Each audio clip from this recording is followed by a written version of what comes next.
We all want to be successful in our lives, so we often create goals to help us reach these important milestones. The problem is, goals can often be ambiguous and without a real solid execution plan behind them. But there are a few simple rules that successful people follow to create and execute on their goals. Hi, my name is Steve Scott. I help creatives, online entrepreneurs, and high achievers find that work balance and get real results in their lives. And in this short video, I'm going to talk about 5 proven strategies that you could use to achieve the goals in your life. Now, this is the exact same goal setting model that I have followed for the past 5 years, and I've used it in both my professional and personal life. Now, one thing before we move on, I want to kind of make clear to you is it doesn't really matter when you're watching this video. It could be January 1st, I'm recording this video in April, or it could be at the end of the year. It really doesn't matter when you're watching this video, because the goal system that I'm about to talk about can be pretty much created any time of year. So let's get to the content. Rule number 1, focus on quarterly goals. Our lives are constantly shifting, so what seems important right now might not be important 6 months or 12 months or even a year or 2 down the road. The problem is we often create goals where you think you'll be interested in that particular outcome a year from now. My suggestion instead is to create what are called quarterly goals. So quarterly goals, you just break down the year into 4 separate parts. So quarter 1 would be January 1st through March 31st.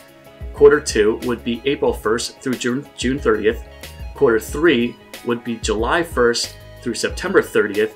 And quarter 4 would be October 1st through December 31st. So 4 separate quarters in your lives, and just create goals to reflect them.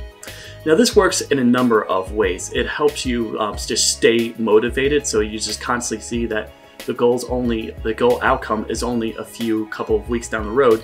So you have more practical just experience of, all right, I have to work on the goal right now because it's coming up soon. And also it helps you stair step into a larger, more important goal. So as an example, 2 of my bigger goals in my lives, one of them is I want to run 50 states or 50 marathons in 50 different states. So a lot of my quarterly goals help kind of chip away at that larger goal. And another goal for the year for 2019 for me is to publish 8 books on Amazon's self-publishing Kindle platform. So my goals will often reflect, my quarterly goals will often reflect those larger goals. So as an example, in quarter 1, I published 2 books and I sent a third one to the editor. And for the running goal, for the larger run 50 marathons in 50 states by the time I die, my goal was just simply to complete 3 16-mile or more runs in the first quarter. And also now in the second quarter, I pretty much have the same goal for publishing, where I'm going to launch 2 books. I'm going to send another one to the editor. And the second quarter goal for my running is just to complete the Rock and Roll National Marathon. So that's just kind of an example of how you could break down your life into certain quarters, which honestly helps you achieve these goals in a more systematic step-by-step format. Rule number 2, create process goals instead of outcome goals. The typical thing that people often do with their goals is they create what are called outcome goals. Now, outcome goal would be, I will make $100,000 in the next year, or I will get to 150 pounds. Now, that is great, and it can be very motivating to help kind of spur you on every single day. The problem is it can also be demotivating, because if you don't achieve that specific outcome, then you feel like a failure because you just didn't hit your mark. So for instance, someone that wants to earn $100,000 a year, if they only get to $80,000, then somehow they feel like they are a failure. Now, a better alternative idea is to create what are called process goals. So process goals are simply you identify the specific actions that you need to take on a regular basis that will get you to the outcome that you desire. So as an example, if you're a salesperson and you know on average you make about 20 sales calls a week, and that gets you an average salary of $50,000, then if you wanted to get up to $75,000, then a good process goal would be to do 30 sales calls per year. So that's basically 50% of 50,000 is 25,000, add that to the top, that's 75,000. The point being is you want to identify the specific actions that you could take to reach the outcomes you want in your life. So as an example, I have a couple of process goals for the quarter 2 of 2019. So the first one is I'm going to launch 2 books on Amazon, and I'm going to send a 3rd one to the editor. My second process goal is I'm going to publish 20 YouTube videos, 20 talking head YouTube videos. That's where basically just me blabbing away on YouTube by the end of the quarter. A 3rd one is I'm starting a brand new authority website, so I'm going to set that website up and publish 10 articles on it. And finally, I'm going to hopefully complete the National Marathon. Now, obviously, the 4th goal isn't necessarily a process goal, it's more of an outcome goal. So sometimes it is okay to swap them back and forth. I find for myself, it really helps to break everything down into steps that you know you can achieve even if you don't hit a specific outcome. So I would highly recommend focusing on process goals over outcome goals. Rule number 3. Set SMART goals. Now, SMART is an acronym that stands for specific, measurable, attainable, relevant, and time-bound. And this is pretty much the golden standard of how to set goals. A lot of people use the SMART goal format. So specific is just basically the who, what, where, and why. The exact just like what are you trying to achieve. So for instance, I am trying to run the National Marathon by the end of April. That would be a specific type of goal. Measurable is you want to put some sort of time behind it or a measurement. So for instance, I want to create 20 YouTube videos by the end of the quarter. Or another thing is I want to put like 40 hours at my job doing this specific task. The point is you want to put some sort of measurable behind it. Now, attainable would be it has to be slightly challenging to you, but not beyond your limit. So for instance, I couldn't exactly say within the next quarter I would have 1 million followers on YouTube, or I would get millions of views on my videos. It just wouldn't be realistic. But what I can do is I know I can create 20 videos within the next 3 months. That's an example of attainable. Now, relevant, the 4th letter in the SMART goal format, relevant should be related to what you personally like. So honestly, if you don't have an interest in a goal, then please don't set it. I know a lot of people set goals where they have no desire to actually follow through with them. So if it doesn't personally resonate with you, then by all means, please don't create that as a goal. And finally, the 5th letter is time-bound. Time-bound is simply when are you going to achieve this goal? So since we're setting goals on a quarterly basis, per my suggestion, I would recommend for each quarter set it by the end of that particular quarter. So all 7 of the goals I've created for quarter 2 are simply I would like to achieve them by the 30th of June. Rule number 4, chunk everything down into daily actions. Now there's a previous video that I created called 17 Good Habits That Take a Minute or Less to Complete. And I'll include a link to that particular video in the show notes for this video. The point that I made in that video is you want to start every day with a list of 1, 2, or 3 MITs, and that stands for most important things. So the idea here is you are focusing on your most important tasks first thing in the morning.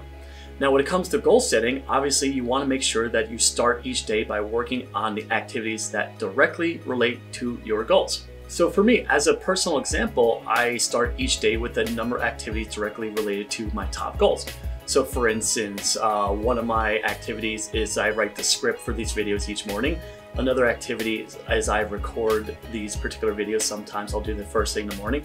A 3rd one is I will work on one of my books. Another time I will do keyword research for my websites. And sometimes I'll just start each day by doing some sort of activity related to running. So I'll do, obviously every single day I do stretching first thing in the morning, or I will try to exercise a couple times a week, either through running or hiking and walking. The point being is you want to start each of your days by focusing on tasks that directly relate to one of your important goals. Okay, lastly, rule number 5, do a weekly review. Now, this is something that I recommend you do on Sundays or Mondays, either at the end of the week or at the beginning of the next week, and that is to sit down and spend 30 minutes reviewing your goals. Now, there are 3 important questions you want to ask during this goal review for each of your quarterly goals. So the first one is obviously, what went right? So what are some major accomplishments? Did you reach a milestone? Did you do something that really stood out with this particular goal? What you want to do here is just take a few minutes and celebrate each of your accomplishments. And you should take the time to pat yourself on the back and congratulate yourself for a job well done. The second question is to ask yourself what went wrong. So the exact opposite.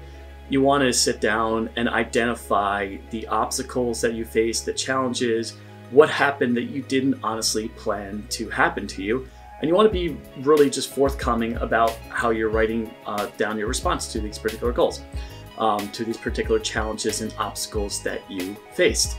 Now, you don't necessarily have to beat yourself up. We all experience challenges. I seem like I make a mistake almost on a daily basis. I'm sure I made a mistake or two while recording this video.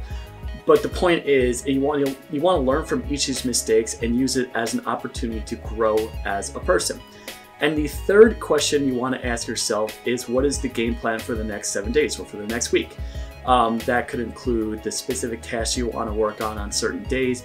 It could be just what kind of small milestone do you want to accomplish in the next 7 days. The point here is you want to start each week with a solid game plan of what you'll do next to help chip away at your important goals. Now, the way to actually structure this particular weekly review, you could do it through journaling. I've done journaling for many years, or you could use Evernote, and that's actually kind of the transition I've made over the last year or two, is to start to review my goals in Evernote because I like to have access to them at all times through either the mobile app or on my desktop computer.